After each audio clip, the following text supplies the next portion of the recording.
Welcome to the Bible Study Series with Dr. Rajan.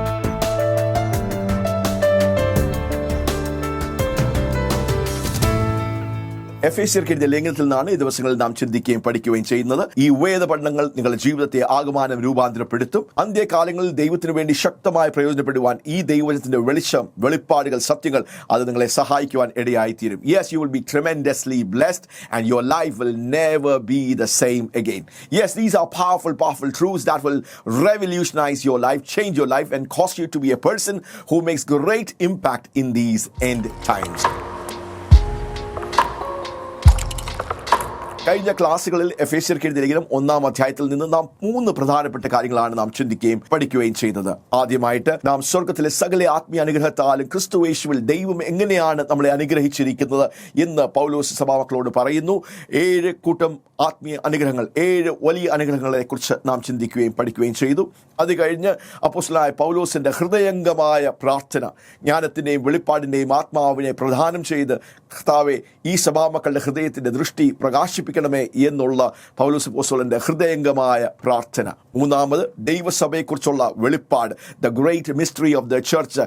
വാഴ്ചകൾക്കും അധികാരങ്ങൾക്കും സഭ മുഖാന്തരം ദൈവത്തിന്റെ ബഹുവിധ ജ്ഞാനത്തെ അറിയിക്കുവാൻ ദൈവം എങ്ങനെയാണ് പദ്ധതിയിട്ടിരിക്കുന്നത്. സഭയുടെ 7 മുഖങ്ങൾ, 7 ഫാസറ്റുകളെ കുറിച്ച് ചിന്തിക്കുവാൻ ഇടയായി തീർന്നു. എഫേസ്യർക്ക് എഴുതിയ ലേഖനം 2-ാം അധ്യായം അതിന്റെ 1 തൊട്ട് 9 വരെയുള്ള വാക്യങ്ങളിൽ നിന്നാണ് നാം ഇന്ന് ചിന്തിക്കുവാനും പഠിക്കുവാനും പോകുന്നത്. ഇവിടെ പൗലോസ് അപ്പോസ്തലൻ മനുഷ്യന്റെ ആത്മീയ അവസ്ഥയെക്കുറിച്ച്, കർത്താവായ യേശുവിനെ നാം രക്ഷിതാവും കർത്താവുമായി സ്വീകരിക്കുന്നതിന് മുമ്പേ ഉള്ള നമ്മുടെ ആത്മീയ അവസ്ഥയെക്കുറിച്ചുള്ള ആഴമായ ചില വെളിപ്പാടുകളാണ് നൽകുന്നത്. നാം അത് തിരിച്ചറിയുമ്പോൾ, നാം അത് മനസ്സിലാക്കുമ്പോഴാണ്, നമ്മുടെ ആത്മീയ അവസ്ഥയെക്കുറിച്ചുള്ള ഒരു ബോധ്യം നമുക്ക് ഗ്രഹിക്കുമ്പോഴാണ് ദൈവം നമുക്ക് വേണ്ടി ചെയ്തിരിക്കുന്ന ദൈവത്തിൻ്റെ രക്ഷയുടെ മഹാത്മ്യം നമുക്ക് തിരിച്ചറിയുവാൻ കഴിയുന്നത്. It's only when we understand the spiritual state and condition of our life before we believed in Jesus and received him as our lord and saviour, that's when we begin to appreciate and understand the greatness of God's salvation. Amazing grace, how great is his salvation. So great a salvation. അത് ദൈവത്തിൻ്റെ ആ വലിയ കൃപയും ദൈവത്തിൻ്റെ ആ വലിയ രക്ഷയെക്കുറിച്ചുള്ള ആ മഹാത്മ്യം, അതിൻ്റെ വലിപ്പം നമുക്ക് ഗ്രഹിക്കുവാൻ കഴിയുന്നത് എത്രമാത്രം മോശമായിരുന്നു നമ്മുടെ ആത്മീയ അവസ്ഥ എന്ന് മനസ്സിലാക്കുകയും ചെയ്യുമ്പോഴാണ്. അതെ, നാം പാപത്തിൻ്റെ ശവപ്പറമ്പിൽ നിന്ന് ദൈവമഹത്വത്തിൻ്റെ സിംഹാസനത്തിലേക്ക് ദൈവം നമ്മെ ഉയർത്തിയിരിക്കുന്ന വലിയ ദൈവപ്രവൃത്തിയാണ് ദൈവത്തിൻ്റെ രക്ഷയിൽ ദൈവം വെളിപ്പെടുത്തിയിരിക്കുന്നത്. Yes, from the graveyard of sin to the throne room of God's glory. That's what this amazing grace is all about. That God has transferred us from the graveyard of sin to the throne room of His glory. Wow, what great a salvation. എഫേസ്യർക്ക് എഴുതിയ ലേഖനം 2-ാം അധ്യായം അതിൻ്റെ 1 തൊട്ട് 3 വരെയുള്ള വാക്യങ്ങൾ നമുക്ക് വായിക്കാം. അതിക്രമങ്ങളാലും പാപങ്ങളാലും മരിച്ചവരായിരുന്ന നിങ്ങളെയും അവൻ ഉയർപ്പിച്ചു. അവയിൽ നിങ്ങൾ മുമ്പേ ഈ ലോകത്തിൻ്റെ കാലഗതിയെയും ആകാശത്തിലെ അധികാരത്തിനും അൻസനക്കേടിൻ്റെ മക്കളിൽ വ്യാപരിക്കുന്ന ആത്മാവിനും അധീനരായി അധിപതിയായവനെയും അനുസരിച്ച് നടന്നു. അവരുടെ ഇടയിൽ നാം എല്ലാവരും മുമ്പേ നമ്മുടെ ജഡമോഹങ്ങളിൽ നടന്നു, ജഡത്തിനും മനോവികാരങ്ങൾക്കും ഇഷ്ടമായത് ചെയ്തുകൊണ്ട് മറ്റുള്ളവരെ പോലെ പ്രകൃതിയാൽ കോപത്തിൻ്റെ മക്കൾ ആയിരുന്നു. The book of Ephesians chapter 2 verse 1 to 3 reads, "And you were dead in your trespasses and sins, in which you once walked, following the prince of the power of the air, the spirit that is now at work in the sons of disobedience, among whom we all once lived in the passions of our flesh, carrying out the desires of the body and the mind, and were by nature the children of wrath like the rest of mankind." ഇവിടെ നമ്മുടെ ആത്മീയ അവസ്ഥയെ പറ്റിയാണ് പൗലോസ് അപ്പോസ്തലൻ വിവരിച്ചിരിക്കുന്നത്. അത് നാം പാവങ്ങളിലും അതിക്രമങ്ങളിലും മരിച്ചവരായിരുന്നു. We were spiritually dead in our sins and trespasses. ഇത് നാം ഗ്രഹിക്കണം. നാം അല്പസ്വല്പമൊക്കെ പാപം ചെയ്തു, വലിയ തിരക്കേടൊന്നുമില്ല, വലിയ മോശമായിട്ടുള്ള കാര്യങ്ങളൊന്നും നമ്മൾ ചെയ്തിട്ടില്ല. പിന്നെ നമുക്ക് ഈ പാപത്തിൽ നിന്നൊക്കെ ദൈവം നമ്മളെ രക്ഷിക്കണം, അത് കർത്താവ് കാൽവരി ക്രൂശിൽ ചെയ്തെടുത്തു എന്ന് ഉള്ള ഒരു ചിത്രമല്ല നാം ഇവിടെ മനസ്സിലാക്കുന്നത്. നാം നമ്മുടെ പാപങ്ങളിലും നമ്മുടെ അതിക്രമങ്ങളിലും നാം മരിച്ചവരായിരുന്നു. എങ്ങനെ ശാരീരികമായി മരിച്ചിരിക്കുന്ന ഒരു വ്യക്തിക്ക് പ്രതികരിക്കാൻ കഴിയത്തില്ല, അവനെ രക്ഷിക്കാൻ അവർക്കൊന്നും ചെയ്യുവാൻ കഴിയാത്ത അവസ്ഥ പോലെ തന്നെ ആത്മീയമായി നാം മരിച്ചിരിക്കുന്നു. ആത്മീയമായി നാം പാപത്തിലും അതിക്രമങ്ങളിലും പാപങ്ങളിൽ നാം മരിച്ചവരായിരിക്കുന്നു. അതുകൊണ്ട് തന്നെ ദൈവത്തിൻ്റെ നീതി നേടിയെടുക്കുവാൻ, ഈ രക്ഷ നേടിയെടുക്കുവാൻ, നിത്യജീവൻ നേടിയെടുക്കുവാൻ നമുക്ക് നമ്മുടെ ശക്തി കൊണ്ടോ നമ്മുടെ കഴിവുകൊണ്ടോ ഒന്നും ചെയ്യുവാൻ കഴിയാത്ത ഒരു വളരെ ഭയാനകമായ, വളരെ മോശമായ ഒരു അവസ്ഥയായിരുന്നു. Yes, it was a tragic condition that we were dead in our sins and in our trespasses. We were spiritually dead. We could not do anything with respect to our salvation. And that's something which we need to realize, because as we grasp the intensity and the tragic state that we were in with respect to our spiritual condition, that's when we can appreciate the greatness of God's salvation. What great a salvation! How from our spiritually dead state the Lord has opened for us this great salvation. നാം നമ്മുടെ ആത്മീയ അവസ്ഥയെക്കുറിച്ചുള്ള ആ കാര്യത്തെ നാം തിരിച്ചറിയുമ്പോൾ, അതിനെക്കുറിച്ച് നാം ബോധ്യവാന്മാരാകുമ്പോൾ, അപ്പോഴാണ് ദൈവത്തിൻ്റെ മഹത്വകരമായ ഈ ഉദ്ധാരണത്തെക്കുറിച്ച്, രക്ഷയെക്കുറിച്ച് നമുക്കത് തിരിച്ചറിയുവാനും അതിൽ നമുക്ക് സന്തോഷിക്കുവാനും അതിൽ നമുക്ക് നടക്കുവാനും കഴിയുന്നത്. അതുകൊണ്ട് പൗലോസ് അപ്പോസ്തലൻ പറയുകയാണ്, നാം പാപങ്ങളിലും അതിക്രമങ്ങളിലും മരിച്ചവരായിരുന്നു. നാം അനുസരണക്കേടിൻ്റെ മക്കളിൽ വ്യാപരിക്കുന്ന പിശാചിൻ്റെ, അന്ധകാരത്തിൻ്റെ അധിപതിയായ ഈ ലോകത്തിൻ്റെ പ്രഭുവായിരിക്കുന്ന, ആത്മമണ്ഡലങ്ങളെ ഭരിക്കുന്ന പിശാചിൻ്റെ അനുസരണത്തിന് കീഴിൽ, അടിമത്വത്തിന് കീഴിൽ, സ്വാധീനത്തിന് കീഴിൽ, ദൈവത്തിന് വിരോധമായി, ദൈവത്തോടുള്ള ബന്ധത്തിൽ നാം മർദ്ദലികളായി, അങ്ങനെ ഉള്ളൊരു ആത്മീയ അവസ്ഥയായിരുന്നു നമ്മുടെ. 2-ാം വാക്യത്തിൽ നാം ഇവിടെ വായിക്കുന്നു, നിങ്ങൾ മുമ്പേ ഈ ലോകത്തിൻ്റെ കാലഗതിയെയും ആകാശത്തിലെ അധികാരത്തിനും അനുസരണക്കേടിൻ്റെ മക്കളിൽ ഇപ്പോൾ വ്യാപരിക്കുന്ന ആത്മാവിനും അധിപതിയായവനും അനുസരിച്ച് നടന്നു. അതുകൊണ്ട് നാം ഗ്രഹിക്കേണ്ട വലിയൊരു കാര്യമാണ്, നാം അതിക്രമങ്ങളിലും പാപങ്ങളിലും മരിച്ചവരായിരുന്നു. നാം നമ്മുടെ ഇഷ്ടപ്രകാരം ജഡമോഹങ്ങളിൽ, മനോവികാരങ്ങളിൽ ദൈവത്തിന് വിരോധമായി, മർദ്ദലികളായി, ദൈവവചനത്തിന് എതിരായി നടന്നവരായിരുന്നു നാം. അതായിരുന്നു നമ്മുടെ ആത്മീയാവസ്ഥ. അത്ര മോശമായിരുന്നു, അത്ര ഗുരുതരമായിരുന്നു നമ്മുടെ ആത്മീയാവസ്ഥ. ആ അവസ്ഥയിൽ നിന്നാണ് ദൈവം നമ്മെ രക്ഷിച്ചിരിക്കുന്നത്. ആ അവസ്ഥയിൽ നിന്നാണ് ദൈവം നമ്മെ ഉദ്ധരിച്ചത്. അതുകൊണ്ട് തന്നെ നാം അത് ഗ്രഹിക്കുമ്പോഴാണ് ദൈവത്തിൻ്റെ രക്ഷയുടെ മഹാത്മ്യം നമുക്ക് മനസ്സിലാക്കുവാൻ കഴിയുന്നത്. That's why it's very important for us to understand the spiritual state and condition that we were in, that how we were dead in our sins and in our trespasses, and how we walked according to the influence and the control of the power of the prince of air, Satan, and how we lived in our own lust and our own affections, and we lived a life that was totally displeasing to God in disobedience, and were by nature the children of wrath because of the way and the lifestyle that we lived. It was from that state that God saved us. And റോമർക്ക് എഴുതിയ ലേഖനം 3-ാം അധ്യായം അതിന്റെ 10-ാം വാക്യത്തിൽ പറയുന്നു, നീതിമാൻ ആരുമില്ല, ഒരുവൻ പോലും ഇല്ല.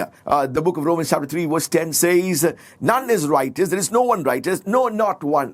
ആരും നീതിമാനില്ല. ദൈവം വിലയിരുത്തുമ്പോൾ നമ്മുടെ ആത്മീയ അവസ്ഥയെക്കുറിച്ചുള്ള ഒരു പിക്ചറാണ്. നാം അത് ഗ്രഹിച്ചാൽ മാത്രമേ ദൈവത്തിൻ്റെ രക്ഷയുടെ മഹാത്മ്യം നമുക്ക് തിരിച്ചറിയുവാൻ കഴിയുകയുള്ളൂ. തുടർന്ന് റോമർക്ക് എഴുതിയ ലേഖനം 3-ാം അധ്യായം 23-ാം വാക്യം പറയുന്നു, ഒരു വ്യത്യാസവുമില്ല, എല്ലാവരും പാപം ചെയ്ത് ദൈവ തേജസ് ഇല്ലാത്തവരായി തീർന്നിരിക്കുന്നു. As we read in the book of Romans chapter 3 verse 10, none is righteous, no, not one. And Romans chapter 3 verse 23 says, there is no distinction, for all have sinned and fallen short of the glory of God.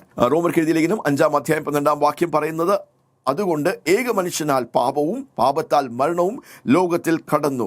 ഇങ്ങനെ എല്ലാവരും പാപം ചെയ്യുകയാൽ മരണം സകല മനുഷ്യരിലും പരന്നിരിക്കുന്നു. It reads in Romans chapter 5 verse 12, therefore just as sin came into the world through one man and death through sin, so death spread to all men because all have sinned. ദൈവത്തിൻ്റെ ആ വിശുദ്ധിയുടെയും നീതിയുടെയും ആ സ്റ്റാൻഡേർഡിൽ ദൈവം വിലയിരുത്തുമ്പോൾ നാം പാപം സംബന്ധിച്ച് മരിച്ചവരാണ്.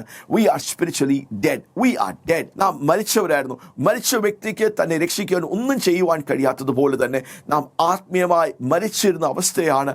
ആ അവസ്ഥയിലാണ് ദൈവം നമ്മെ സ്നേഹിച്ചത് കൊണ്ട് 4-ാം വാക്യം തൊട്ട് 9-ാം വാക്യം വരെ ദൈവത്തിൻ്റെ ആ വലിയ സ്നേഹവും ആ സ്നേഹം എന്താണ് നമുക്ക് വേണ്ടി ചെയ്തെടുത്തതെന്നും ദൈവത്തിൻ്റെ വലിയ രക്ഷയെക്കുറിച്ചുള്ള ആ വെളിപ്പാടുകളാണ് ഇവിടെ പറഞ്ഞിരിക്കുന്നത്. എഫേസ്യർക്ക് എഴുതിയ ലേഖനം 2-ാം അധ്യായം 4 തൊട്ട് 9 വരെയുള്ള വാക്യങ്ങൾ നമുക്ക് വായിക്കാം. കരുണാസമ്പന്നനായ ദൈവമോ നമ്മെ സ്നേഹിച്ച മഹാസ്നേഹം നിമിത്തം അതിക്രമങ്ങളാൽ മരിച്ചവരായ നമ്മെ ക്രിസ്തുവിനോട് കൂടെ ജീവിപ്പിക്കുകയും കൃപയാൽ അത്രേ നിങ്ങൾ രക്ഷിക്കപ്പെട്ടിരിക്കുന്നു. 6-ാം വാക്യം, ക്രിസ്തു യേശുവിൽ നമ്മെക്കുറിച്ചുള്ള വാത്സല്യത്തിൽ തൻ്റെ കൃപയുടെ അത്യന്ത ധനത്തെ വരും കാലങ്ങളിൽ കാണിക്കേണ്ടതിന് 7-ാം വാക്യം പറയുന്നു, ക്രിസ്തു യേശുവിൽ അവനോട് കൂടെ ഉയർത്തെഴുന്നേൽപ്പിച്ച് സ്വർഗത്തിൽ ഇരുത്തുകയും ചെയ്തു. കൃപയാലല്ലോ നിങ്ങൾ വിശ്വാസം മൂലം രക്ഷിക്കപ്പെട്ടിരിക്കുന്നത്. അതിന് നിങ്ങൾ കാരണമല്ല, ദൈവത്തിന്റെ ദാനമത്രേ ആകുന്നു. ആരും പ്രശംസിക്കാതിരിപ്പാൻ പ്രവർത്തികളും കാരണമല്ല. വലിയ ദൈവപ്രവൃത്തിയാണ് ദൈവം നമുക്ക് വേണ്ടി ഇവിടെ ചെയ്തിരിക്കുന്നത്. ദൈവത്തിന്റെ മഹാസ്നേഹം, the great love of God was displayed in great mercy and in great grace. ദൈവത്തിന്റെ മഹാസ്നേഹത്താൽ ദൈവം എന്താ ചെയ്തത്? പാപത്തിൽ മരിച്ചവരായ നമ്മെ ദൈവം രക്ഷിച്ചു, നമ്മെ വീണ്ടെടുത്തു, നമ്മെ ഉദ്ധരിച്ചു എന്നുള്ള വലിയ സത്യങ്ങളാണ് നമ്മളിവിടെ വായിക്കുന്നത്. അപ്പോൾ ദൈവത്തിൻ്റെ സ്നേഹം, അപ്പോൾ ദൈവം സ്നേഹമാണ്. ദൈവത്തിൻ്റെ സ്നേഹം എങ്ങനെയാണ് പ്രകടമായത്? അത് ദൈവത്തിൻ്റെ കരുണയിലും ദൈവത്തിൻ്റെ കൃപയിലും അത് പ്രകടമായി അത് വെളിപ്പെടുവാൻ ഇടയായിത്തീർന്നു. God's great love was manifested in His great mercy and His great grace. ദൈവം നമ്മെ സ്നേഹിച്ചത് കൊണ്ട് നാം ആയിരുന്ന ആ പാപത്തിൻ്റെ അവസ്ഥയിൽ നിന്ന് നമ്മെ വീണ്ടെടുക്കുവാൻ, നമ്മെ രക്ഷിക്കുവാൻ, നമ്മെ സ്വന്തമാക്കി തീർക്കുവാൻ ദൈവത്തിന്റെ മോട്ടിവേഷൻ എന്തായിരുന്നു? ദൈവം നമ്മെ തന്റെ സ്വന്തം സ്വരൂപത്തിലും സാദൃശ്യത്തിലും സൃഷ്ടിച്ചതുകൊണ്ട് ദൈവം നമ്മെ സ്നേഹിച്ചു. ദൈവം സ്നേഹമാണ്. 1 യോഹന്നാൻ 4 അധ്യായം അതിന് 8-10 വരെയുള്ള വാക്യങ്ങളിൽ നാം മനസ്സിലാക്കുന്നു ദൈവത്തിന്റെ സ്വഭാവം. The nature and the character of God is that God is love. ദൈവം സ്നേഹം തന്നെ. ദൈവം തന്റെ ഏകജാതനായ പുത്രനെ നാം അവനാൽ ജീവിക്കേണ്ടതിന് ലോകത്തിലേക്ക് അയച്ചു എന്നുള്ളതിനാൽ ദൈവത്തിന് നമ്മോടുള്ള സ്നേഹം പ്രത്യക്ഷമായി. 1 യോഹന്നാൻ 4 അധ്യായം അതിന് 8-10 വരെയുള്ള വാക്യത്തിൽ യോഹന്നാൻ അപ്പോസ്തലൻ ദൈവത്തിന്റെ സ്നേഹത്തിന്റെ ആഴം വർണ്ണിക്കുകയാണ്. ദൈവത്തിന്റെ സ്വഭാവം തന്നെ സ്നേഹമാണ്. The character and the nature of God is love, and it reads that God is love. In this the love of God was made manifest among us, that God sent His only Son into the world so that we might live through Him. In this is love, not that we have loved God, but that He loved us and sent His Son to be the propitiation for our sins. 10 വാക്യം പറയുന്നത്, നാം ദൈവത്തെ സ്നേഹിച്ചതല്ല, അവൻ നമ്മെ സ്നേഹിച്ച് തന്റെ പുത്രനെ നമ്മുടെ പാപങ്ങൾക്ക് പ്രായശ്ചിതമാക്കുവാൻ അയച്ചത് തന്നെ സാക്ഷാൽ സ്നേഹം ആകുന്നു. അതേ പ്രിയപ്പെട്ടവരെ, നമ്മുടെ ആത്മീയ അവസ്ഥയായിരിക്കുന്ന നമ്മെ പാപത്തിൽ നിന്ന് രക്ഷിക്കുവാൻ ദൈവത്തിന്റെ ഹൃദയത്തിൽ നമ്മോട് ദൈവത്തിന് വലിയ സ്നേഹം തോന്നി. 4 വാക്യം പറയുന്നത്, കരുണാസമ്പന്നനായ ദൈവമോ നമ്മെ സ്നേഹിച്ച് മഹാസ്നേഹം നിമിത്തം ദൈവം നമുക്ക് വേണ്ടി ഈ രക്ഷയുടെ വലിയ പ്രവൃത്തി ദൈവം ചെയ്തു. അതെ, God is love. God's great love. ഈ രക്ഷയിൽ നാം എന്താണ് കാണുന്നത്? ഈ രക്ഷയിൽ നാം എന്താണ് മനസ്സിലാക്കുന്നത്? ദൈവത്തിന് നമ്മോടുള്ള, മനുഷ്യകുലത്തോടുള്ള പാപത്തിൻ്റെ അധീനതയിൽ, പാപത്തിലും അതിക്രമങ്ങളിലും മരിച്ചവരായിരിക്കുന്ന നമ്മോടുള്ള ദൈവത്തിൻ്റെ ഹൃദയത്തെയാണ് അത് കാണിക്കുന്നത്. അത് ദൈവത്തിൻ്റെ സ്നേഹത്തെയാണ് അത് വർണ്ണിക്കുന്നത്. ദൈവത്തിൻ്റെ സ്നേഹം എങ്ങനെയാണ് പ്രകടമായത്? ദൈവത്തിൻ്റെ സ്നേഹം ദൈവത്തിൻ്റെ കരുണയിലും ദൈവത്തിൻ്റെ കൃപയിലും അത് ദൈവം വെളിപ്പെടുത്തുവാൻ ഇടയായിത്തീർന്നു. God's love was manifested in God's mercy and God's grace for us sinners who were dead in our sins and our trespasses. ദൈവത്തിന്റെ കരുണ, ദൈവത്തിന്റെ കൃപ. ദൈവം എന്ത് ചെയ്തു? ദൈവം തന്റെ സ്വന്തം പുത്രനെ, യേശുവിനെ നമുക്ക് വേണ്ടി, നമ്മുടെ പാപത്തിന്റെ പ്രായശ്ചിത്തത്തിന് വേണ്ടി, നമ്മെ പാപത്തിൽ നിന്ന് രക്ഷിക്കുവാൻ ദൈവം തന്റെ സ്വന്തം പുത്രനെ 2000 വർഷങ്ങൾക്ക് മുമ്പേ അയച്ചു. യേശു നമുക്ക് വേണ്ടി കാൽവരി ക്രൂശിൽ മരിച്ചു, അടക്കപ്പെട്ടു, 3-ാം ദിവസം ഉയർത്തെഴുന്നേറ്റു. ഈ വലിയ രക്ഷയിലൂടെ ദൈവം എത്ര വലിയ കരുണയും കൃപയാണ് ദൈവം നമ്മോട് പ്രദർശിപ്പിച്ചിരിക്കുന്നത്. അപ്പോൾ ദൈവത്തിൻ്റെ സ്നേഹം ദൈവത്തിൻ്റെ കരുണയിലും ദൈവത്തിൻ്റെ കൃപയിലും ദൈവം വെളിപ്പെടുത്തുവാൻ ഇടയായിത്തീർന്നു. എന്താണ് ദൈവത്തിൻ്റെ കരുണ? എന്താണ് ദൈവത്തിൻ്റെ കൃപ? ഇത് തമ്മിലുള്ള അന്തരമാണ് നാം ചിന്തിക്കുവാൻ പോകുന്നത്. കരുണ എന്ന് വെച്ച് കഴിഞ്ഞാൽ നാം അർഹിച്ചത് ദൈവം നമുക്ക് നൽകിയില്ല. നാം അർഹിച്ചത് എന്താണ്? നിത്യ ശിക്ഷാവിധിയാണ്, നിത്യ മരണമാണ് നാം അർഹിച്ചത്. പാപത്തിന്റെ ശമ്പളം നിത്യമരണമാണ്. ന്യായവിധിയും ശാപവും ആണ് നാം അർഹിച്ചത്. Penalty, that's what we deserve. നാം അർഹിച്ചത് ദൈവം നമുക്ക് നൽകാതെ നാം അർഹിക്കാത്ത നന്മകളാണ് ദൈവം നമുക്ക് നൽകിയിരിക്കുന്നത്. അത് ദൈവത്തിന്റെ കൃപയെ വർണ്ണിക്കുന്നു. എന്താണ് ദൈവത്തിന്റെ കൃപ? നാം അർഹിക്കാത്ത നന്മകളെ ദൈവം നമുക്ക് തന്നു. നാം പാപികളായിരുന്നു, പാപത്തിൽ മരിച്ചവരായിരുന്നു, മർദ്ദലികളായിരുന്നു, ദൈവത്തോടുള്ള ബന്ധത്തിൽ നാം അനുസരണം കെട്ടവരായിരുന്നു. അങ്ങനെയുള്ള നമ്മളെ ദൈവത്തിന്റെ കരുണയിൽ ദൈവം നമ്മെ ക്ഷമിച്ചു എന്ന് മാത്രമല്ല, അർഹിക്കാത്ത നന്മകളെ ദൈവം നമുക്ക് പ്രദാനം ചെയ്ത് ദൈവം നമ്മെ ക്ഷമിച്ചു എന്ന് മാത്രമല്ല, ദൈവം നമ്മെ നീതി അംഗീകരിച്ചു. ദൈവം നമ്മെ ദൈവത്തിൻ്റെ സ്വന്തം പുത്രന്മാരും പുത്രിമാരും ആക്കി. ദൈവത്തിൻ്റെ സകല അനുഗ്രഹത്താലും ദൈവം നമ്മെ അനുഗ്രഹിച്ചു. ദൈവം നമ്മെ ഉയർപ്പിച്ചു. യേശുവിനോട് കൂടെ നമ്മെ ദൈവത്തിൻ്റെ വലത്തുഭാഗത്ത് അധികാരത്തിൻ്റെയും മഹത്വത്തിൻ്റെയും ആ സ്ഥാനത്തേക്ക് ദൈവം നമ്മെ ഉയർത്തിയിരിക്കുന്നു. അതാണ് ദൈവത്തിൻ്റെ കൃപ. അപ്പോൾ ദൈവത്തിൻ്റെ കരുണ എന്ന് പറഞ്ഞാൽ നാം അർഹിച്ചത് ദൈവം നമുക്ക് തരാതെ, ദൈവത്തിൻ്റെ കൃപ എന്ന് പറയുമ്പോൾ നാം അർഹിക്കാത്തത് ദൈവം നമുക്ക് നൽകി എന്നുള്ളതാണ് ദൈവത്തിൻ്റെ കൃപ. So the mercy of God and the grace of God. The mercy is God not giving us what we deserve. We deserve penalty, we deserve punishment, we deserve eternal separation from God. That's what we deserved, because the wages of sin is eternal death. That's what we deserved. But God did not give what we deserved. That's His mercy. He forgave us. He took away our guilt. But what is His grace? His grace is that He gave us what we did not deserve. The unconditional, the unmerited goodness and favor of God that God lords over us, that God gives to us, is His grace. അതാണ് കരുണയും കൃപയും തമ്മിലുള്ള ആ വ്യത്യാസം. എത്ര വലുതാണ് ദൈവത്തിൻ്റെ സ്നേഹം! ദൈവത്തിൻ്റെ സ്നേഹം അത് ദൈവത്തിൻ്റെ കരുണയായി, ദൈവത്തിൻ്റെ കൃപയായി ദൈവം നമുക്ക് വെളിപ്പെടുത്തിയിരിക്കുന്നു. അതുകൊണ്ട് തന്നെയാണ് യോഹന്നാൻ അപ്പോസ്തലൻ 1 യോഹന്നാൻ അതിൻ്റെ 3-ാം അധ്യായം 1-ാം വാക്യത്തിൽ പറയുന്നു, കാൺവീൻ നാം ദൈവമക്കളെന്ന് വിളിക്കപ്പെടുവാൻ. എത്ര വലിയ സ്നേഹമാണ് പിതാവ് നമുക്ക് നൽകിയിരിക്കുന്നത്. Behold what manner of love the Father has bestowed upon us, that we should be called the children of God. Wow, what great a salvation, what great love, what great mercy, what great grace that God has provided for us. അതെ, ദൈവത്തിൻ്റെ കരുണയിൽ പാപികളായ നമ്മെ ദൈവം ക്ഷമിച്ചു. ദൈവം നമ്മളെ പാപങ്ങളെ ക്ഷമിച്ചു. അത് തന്നെ വലിയ കാര്യമാണ്. ഒരു ജീവിതകാലം മൊത്തം, ഒരു ആയുഷ്കാലം മൊത്തം അത് തന്നെ പാടി പുകഴ്ത്തി ദൈവത്തിന് നന്ദി പറയാൻ അത് മതി. പക്ഷേ ദൈവം നമ്മെ ക്ഷമിച്ചു, ദൈവം നമ്മോട് കരുണ കാണിച്ചു എന്ന് മാത്രമല്ല, ദൈവത്തിൻ്റെ കൃപ നമ്മെ പാപികളായി നമ്മെ ദൈവത്തിൻ്റെ അതേ ലെവലിലേക്ക്, അതേ പൊസിഷനിലേക്ക് ദൈവത്തിൻ്റെ മക്കളാക്കി, ദൈവത്തിൻ്റെ പുത്രന്മാരും പുത്രിമാരുമാക്കി, ദൈവത്തിൻ്റെ അവകാശികളായി, ക്രിസ്തുവിൻ്റെ കൂട്ടവകാശികളായി, ക്രിസ്തുവിനോട് കൂടെ നമ്മെ ദൈവത്തിൻ്റെ വലത്തുഭാഗത്ത് അധികാരത്തിൻ്റെയും മാന്യതയുടെയും മഹത്വത്തിൻ്റെയും ആ സിംഹാസനത്തിൽ ദൈവം നമ്മെ ഇരുത്തിയിരിക്കുന്നതാണ് ദൈവത്തിൻ്റെ കൃപയുടെ വലിപ്പം. That's the greatness of God's grace. Not just that our sins are forgiven, that we have been forgiven of our sins, but the Lord God did something so great through His great grace that He made us His own sons and daughters, and He raised us up and He seated us with Him in that place of glory, in that place of authority, in that place of honor. Wow! What amazing grace! Such great a salvation. അതേ പ്രിയപ്പെട്ടവരെ, അത്ര വലിയ ഒരു രക്ഷയാണ് ദൈവം നമുക്ക് വേണ്ടി പ്രദാനം ചെയ്തിരിക്കുന്നത്. 3 കാര്യങ്ങളാണ് പൗലോസ് എടുത്തു പറയുന്നത്. നമ്മുടെ രക്ഷയിൽ നമുക്ക് എന്താ സംഭവിച്ചത്? നമ്മുടെ ആത്മീയാവസ്ഥയായ ആത്മീയ മരണത്തിൽ നിന്ന് ദൈവം എന്തു ചെയ്തു? പിതാവാം ദൈവം യേശുവിലൂടെ പരിശുദ്ധാത്മാവിൻ്റെ ശക്തിയാൽ ദൈവം നമ്മെ ജീവിപ്പിച്ചു. He made us alive. ആദ്യം ദൈവം നമ്മെ ജീവിപ്പിച്ചു. He made us alive. ദൈവം നമ്മളെ ജീവിപ്പിച്ചു എന്ന് മാത്രമല്ല, രണ്ടാമത് ദൈവം എന്താ ചെയ്തിരിക്കുന്നത്? ദൈവം നമ്മെ ക്രിസ്തുവിനോടുകൂടെ ഉയർപ്പിച്ചു. എന്ത് ക്രിസ്തുവിന് സംഭവിച്ചു? അതുതന്നെ മരിച്ചിരുന്ന അവസ്ഥയിലായിരുന്ന യേശുവിനെ പരിശുദ്ധാത്മാവ് ജീവിപ്പിച്ചു, പരിശുദ്ധാത്മാവ് ഉയർപ്പിച്ചു, പിന്നെ ദൈവത്തിൻ്റെ വലത്തുഭാഗത്ത് ഇരുത്തിയിരിക്കുന്നു എന്ന് പറയുന്നത് പോലെ തന്നെ ആദ്യം ദൈവം നമ്മെ ജീവിപ്പിച്ചു, 2 ക്രിസ്തു യേശുവിലൂടെ തന്നെ ദൈവം നമ്മെ ഉയർത്തെഴുന്നേൽപ്പിച്ചു, 3ാമത് ക്രിസ്തു യേശുവിനോടുകൂടെ ദൈവത്തിൻ്റെ വലത്തുഭാഗത്ത് ദൈവം നമ്മെ ഇരുത്തിയിരിക്കുന്നു. Wow, these powerful things that God did for us, that from our spiritually dead situation, what has God's salvation done for us? That God raised us up, that He made us alive first, that He made us alive, then He raised us up, and then He seated us with Him in the place of glory, in the place of honor and authority. 3 വലിയ കാര്യങ്ങളാണ് ഈ രക്ഷയിൽ ദൈവം നമുക്ക് വേണ്ടി ചെയ്തിരിക്കുന്നത്.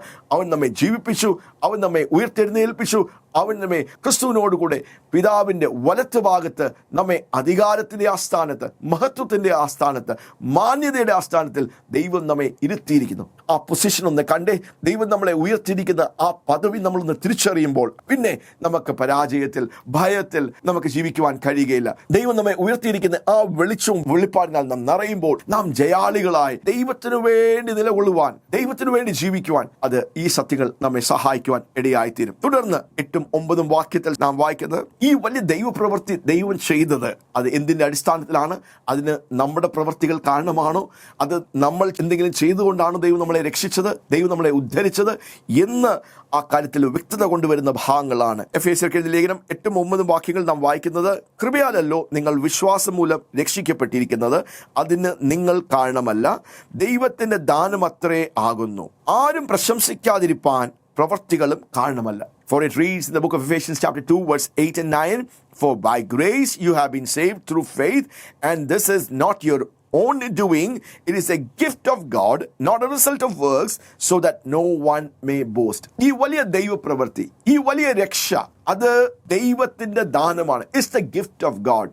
അതിൽ നമുക്ക് ഒരു പാട്ടുമില്ല. ആരും പ്രശംസിക്കാതിരിക്കുവാൻ പ്രവർത്തികളും കാരണമല്ല. കൃപയാലല്ലോ നിങ്ങൾ വിശ്വാസം മൂലം രക്ഷിക്കപ്പെട്ടിരിക്കുന്നത്, അതിന് നിങ്ങൾ കാരണമല്ല, ദൈവത്തിന്റെ ദാനമത്രയാകുന്നു. ആരും പ്രശംസിക്കാതിരിപ്പാൻ പ്രവർത്തികളും കാരണമല്ല. വളരെ വ്യക്തമായി ഈ രക്ഷ ആദ്യം മുതൽ അവസാനം വരെയും അത് ദൈവത്തിൻ്റെ കൃപയാണ്. അത് ദൈവമാണ് നമ്മളിൽ പ്രവർത്തിച്ചെടുക്കുന്നത്. അത് ദൈവത്തിൻ്റെ ദാനമാണ്. അതിൽ നമ്മുടെ ഭാഗം ദൈവം നമുക്ക് വേണ്ടി ക്രിസ്തു യേശുവിലൂടെ കാൽവരി ക്രൂശിൽ ചെയ്തിരിക്കുന്നത് നാം അത് വിശ്വസിക്കുക. കൃപയാലല്ലോ നിങ്ങൾ രക്ഷിക്കപ്പെട്ടിരിക്കുന്നത്, അത് ദൈവത്തിൻ്റെ ദാനമത്രേ, അതിന് നിങ്ങൾ കാരണമല്ല. ആരും പ്രശംസിക്കാതിരിക്കുവാൻ, ആരും ദൈവത്തിനു മുമ്പേ പ്രശംസിക്കാതിരിക്കുവാൻ അതിന് പ്രവർത്തികളും കാരണമല്ല. അതേ പ്രിയപ്പെട്ടവരെ, salvation is not by works. Salvation is not by works. It's the gift of God. It's the grace of God from beginning to end. It is God's work in us and for us in what Jesus has done for us. അതുകൊണ്ട് സ്തോത്രം, നാം എങ്ങനെയാണ് രക്ഷിക്കപ്പെടുന്നത്? നാം കൃപയാൽ കൃപയാൽ കൃപയാൽ. നാം അർഹിച്ച ദൈവം നമുക്ക് നൽകിയില്ല. അർഹിക്കാത്ത സ്തോത്രം ദൈവത്തിൻ്റെ നന്മകളാണ്, അർഹിക്കാത്ത ദൈവത്തിൻ്റെ പ്രവൃത്തികളാണ് ദൈവം നമുക്ക് വേണ്ടി തന്നിരിക്കുന്നത്. കൃപയാലല്ലോ നിങ്ങൾ രക്ഷിക്കപ്പെട്ടിരിക്കുന്നത്, അത് ദൈവത്തിൻ്റെ ദാനമത്രേ, അതിന് നിങ്ങൾ കാരണമല്ല, അതിന് മനുഷ്യൻ കാരണമല്ല. ഒരു മനുഷ്യൻ്റെ പ്രവൃത്തി കൊണ്ടല്ല നാം രക്ഷിക്കപ്പെടുന്നത്, അത് ദൈവത്തിൻ്റെ ദാനമാണ്. ദൈവത്തിൻ്റെ മുമ്പാകെ ആരും പ്രശംസിക്കാതിരിക്കുവാൻ പ്രവൃത്തികളും കാരണമല്ല. അതാണ് പ്രിയപ്പെട്ടവരെ ദൈവത്തിൻ്റെ രക്ഷയുടെ പ്രത്യേകത. അതാണ്, അതൊരു കർമ്മമാർഗമല്ല. അത് മനുഷ്യൻ്റെ പുണ്യപ്രവൃത്തികൾ കൊണ്ട്, നീതി പ്രവൃത്തി കൊണ്ട് നേടിയെടുക്കുവാൻ കഴിയുന്ന ഒരു മോക്ഷവും രക്ഷയും നിത്യജീവന്റെ ഒരു അനുഭവമല്ല. ഇത് ദൈവത്തിൻ്റെ ദാനമാണ്. പാപങ്ങളിലും അതിക്രമങ്ങളിലും മരിച്ചവരായിരിക്കുന്ന നമുക്ക് നമ്മുടെ സ്വന്തം ശക്തി കൊണ്ടോ കഴിവുകൊണ്ടോ നമ്മുടെ പുണ്യപ്രവൃത്തികൾ കൊണ്ടോ നീതി പ്രവൃത്തികൾ കൊണ്ടോ നമുക്ക് രക്ഷ പ്രാപിക്കുവാൻ, നമുക്ക് നിത്യജീവൻ പ്രാപിക്കുവാൻ, ദൈവത്തോട് നിരപ്പ് പ്രാപിക്കാൻ കഴിയുകയില്ല. അതുകൊണ്ട് തന്നെയാണ് ദൈവം അത് ദാനമായി, നമ്മോടുള്ള ദൈവത്തിൻ്റെ സ്നേഹമായി, അത് ദൈവത്തിൻ്റെ ഒരു പ്രവൃത്തിയായി, കൃപയാൽ ഈ വലിയ രക്ഷയുടെ പ്രവൃത്തി ദൈവം നമുക്ക് വേണ്ടി ചെയ്തിരിക്കുന്നത്. കൃപയാൽ നിങ്ങൾ രക്ഷിക്കപ്പെട്ടിരിക്കുന്നത്. Yes, this is something we need to grasp, that salvation is not the work of man, because we were dead in our sins and trespasses. There was nothing that we could do to save ourselves and inherit eternal life and to be right with God. This is from beginning to end the work of his grace. അത് ദൈവത്തിൻ്റെ കൃപയുടെ വലിയ പ്രവൃത്തിയാണ്. പാപത്തിൽ അതിക്രമങ്ങളിൽ മരിച്ച അവസ്ഥയിൽ നിന്ന് നമ്മെ ജീവിപ്പിക്കുവാൻ, നമ്മെ നീതീകരിക്കുവാൻ, നമ്മെ രക്ഷിക്കുവാൻ, ഉദ്ധരിക്കുവാൻ നമുക്ക് കഴിയുകയില്ല.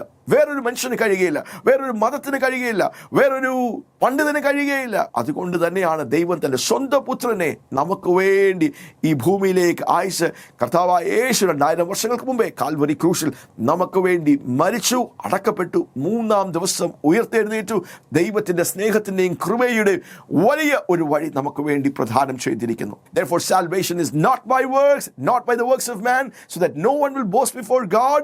It is a gift of God. പാപത്തിന്റെ ശമ്പളം നിത്യമരണം, പക്ഷെ ദൈവത്തിന്റെ ദാനമോ ക്രിസ്തു യേശുവിൽ നിത്യജീവനാകുന്നു. റോമർക്ക് എഴുതിയ ലേഖനം 6-ാം അധ്യായം 23-ാം വാക്യം പറയുന്നു, പാപത്തിന്റെ ശമ്പളം നിത്യമരണം, പക്ഷെ ദൈവത്തിന്റെ ദാനമോ ക്രിസ്തു യേശുവിൽ നിത്യജീവനാകുന്നു. Romans chapter 6:23 says, the wages of sin is death, but the gift of God is eternal life in Christ Jesus through his grace. നിത്യമരണത്തിൽ നിന്ന് നിത്യജീവനിലേക്ക് നമ്മെ മാറ്റുന്ന ദൈവത്തിൻ്റെ പ്രവൃത്തിയാണ് ദൈവത്തിൻ്റെ കൃപയുടെ, ദൈവത്തിൻ്റെ രക്ഷയുടെ ഈ വലിയ പ്രവൃത്തികൾ. ഈ ദൈവവചന വെളിപ്പാടുകൾ നമ്മുടെ ഹൃദയത്തിൻ്റെ ഉള്ളത്തിലേക്ക് നാം ഒന്ന് ഗ്രഹിക്കുമ്പോൾ നമ്മുടെ ആത്മീയ അവസ്ഥ എന്തായിരുന്നു? നാം പുതിയ സൃഷ്ടികളാകുന്നതിന് മുമ്പേ, നാം യേശുവിനെ നമ്മുടെ സ്വന്തം രക്ഷിതാവും കർത്താവുമായി സ്വീകരിക്കുന്നതിന് മുമ്പേ ഉള്ള നമ്മുടെ ആത്മീയ അവസ്ഥകളെക്കുറിച്ചുള്ള ആ ബോധ്യത്താൽ, ആ സത്യം നാം തിരിച്ചറിയുമ്പോൾ നമുക്ക് ദൈവത്തിൻ്റെ രക്ഷയുടെ മഹാത്മ്യം, ദൈവത്തിൻ്റെ രക്ഷയുടെ വലിപ്പം, എത്ര വലിയ രക്ഷയാണ് ദൈവം നമുക്ക് വേണ്ടി പ്രദാനം ചെയ്തിരിക്കുന്നത് എന്നുള്ള കാര്യത്താൽ നാം പിടിക്കപ്പെടുവാൻ ഇടയായിത്തീരും. അങ്ങനെ നാം ദൈവത്തിനു വേണ്ടി വിശുദ്ധിയോടും വേർപാടോടും തീഷ്ണതയോടും എരിവോടും കത്തുന്ന ജ്യോതിസുകളായി ജീവിക്കുവാൻ ദൈവം നമ്മെ സഹായിക്കും. അതേ പ്രിയപ്പെട്ടവരെ, എത്ര വലിയ കൃപ, എത്ര വലിയ രക്ഷ, എത്ര വലിയ ദൈവത്തിൻ്റെ സ്നേഹം. അതെ, പാപത്തിൻ്റെ ശവ പറമ്പിൽ നിന്ന് ദൈവ മഹത്വത്തിൻ്റെ സിംഹാസനത്തിലേക്ക് ദൈവം നമ്മെ മാറ്റിയതാണ് ദൈവത്തിൻ്റെ കൃപയുടെ ആ വലിപ്പം. Yes, that's what God has done for us, that He has transferred us from the graveyard of sin to the throne room of His glory. That's this great salvation. What greater salvation, what great grace, what great love. ഈ വചനങ്ങളാൽ കർത്താവ് നിങ്ങളെ അനുഗ്രഹിക്കട്ടെ. ഈ വചനത്തെ സത്യങ്ങൾ നിങ്ങൾ വീണ്ടും വീണ്ടും കേൾക്കുക. ഇത് നിങ്ങളുടെ ജീവിതത്തെ ആകമാനം രൂപാന്തരപ്പെടുത്തും. You will become a confident person. You will know what God has done for us and you will boast in God's salvation. രക്ഷ മനുഷ്യന്റെ പ്രവൃത്തിയാലല്ല, അത് കർമ്മമാർഗമല്ല, അത് ദൈവത്തിൻ്റെ ദാനമാണ്. അത് കൃപയാൽ വിശ്വാസം മൂലം അത്രേ. ദൈവം ധാരാളമായി നിങ്ങളെ ഒത്തിരി അനുഗ്രഹിക്കട്ടെ. God bless you.